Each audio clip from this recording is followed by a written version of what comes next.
Assalamualaikum warahmatullahi wabarakatuh. Nama saya Ernawati SPD SD. Saya calon guru penggerak angkatan 6 asal sekolah SD Negeri Pamanukan 5. Pada kesempatan ini saya akan membuat koneksi antara materi, kesimpulan, dan refleksi modul 1.1 mengenai pendidikan menurut pemikiran Ki Hajar Dewantara. Sebelum saya mempelajari pendidikan menurut pemikiran Ki Hajar Dewantara, dalam menyampaikan materi, saya sudah menggunakan metode yang menyenangkan fun learning, yaitu mengajak para siswa bernyanyi sebelum melakukan pembelajaran. Tujuannya agar anak merasa senang, karena dengan membuat suasana anak senang, maka mereka lebih mudah dalam menerima pembelajaran.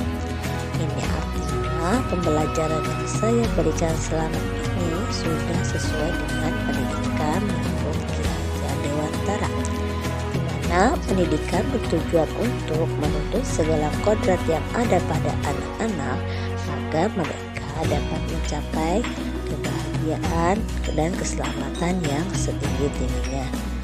Namun yang saya gunakan hanya menggunakan media gambar yang ada di buku paket saja, sehingga anak masih kurang semangat saat saya menyampaikan materi, karena masih banyak anak yang malah asik mengobrol dengan temannya. Ada juga yang melamun, dan ada juga yang belum bisa menjawab pertanyaan dari saya.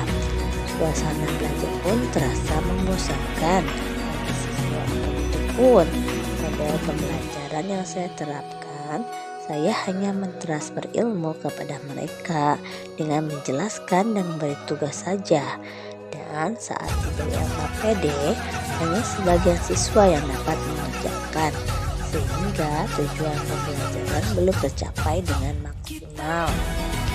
Namun, setelah mengetahui pendidikan menurut Ki Hajar Dewantara, selain menggunakan metode pembelajaran yang menyenangkan, yaitu positif, media yang saya gunakan adalah dengan tujuan pembelajaran yang ditawarkan melalui PPT, sehingga pelajaran lebih menarik dan membuat siswa lebih semangat lagi dalam mengikuti pembelajaran. Sebagaimana pemikiran Ki Hajar Dewantara menjelaskan bahwa dasar pendidikan anak berteman dengan kodrat alam dan kodrat zaman. Kodrat alam berkaitan dengan sifat dan bentuk lingkungan di mana anak berada, sedangkan kodrat zaman bisa diartikan bahwa kita sebagai guru harus membekali keterampilan kepada siswa sesuai zamannya, agar mereka bisa hidup berkarya dan menyesuaikan diri dengan keterampilan abad 21 melalui pendekatan saintifik dan TPACK. Model pembelajaran yang saya terapkan juga menggunakan model problem based learning, yaitu dengan mengangkat isu atau masalah yang terjadi di sekitar mereka, tentunya yang berkaitan dengan materi yang akan disampaikan. Tujuannya agar siswa tidak hanya mengetahui materinya saja, namun ikut terlibat dalam mencari solusi masalah yang terjadi di sekitar mereka dengan cara berdiskusi dengan kelompoknya masing-masing.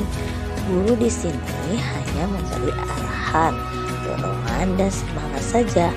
Sebagaimana pemikiran Ki Hajar Dewantara, guru harus senantiasa melayani mereka dengan setulus hati, memberikan teladan ingat sosong todo, membangun semangat Madio Mangunkarso, dan memberikan dorongan tuturi handayani bagi tumbuh kembangnya anak, menuntun mereka menjadi pribadi yang terampil, berakhlak mulia dan bijaksana, sehingga mereka akan mencapai kebahagiaan dan keselamatan.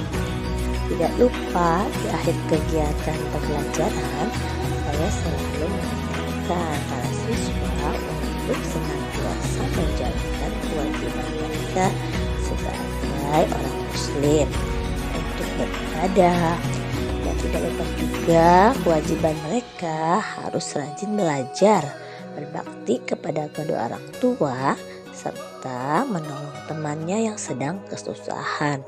Sebagaimana pembelajaran ini itu menerapkan budi pekerti bagi para siswa, terlebih di zaman sekarang ini agar mereka tidak mudah terbawa oleh budaya negara lain.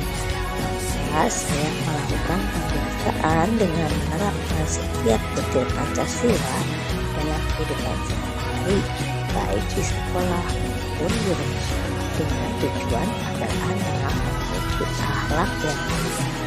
Demikian pemaparan saya tentang pemikiran Ki Hajar Dewantara. Wabillahi taufiq wal hidayah. Assalamualaikum warahmatullahi wabarakatuh.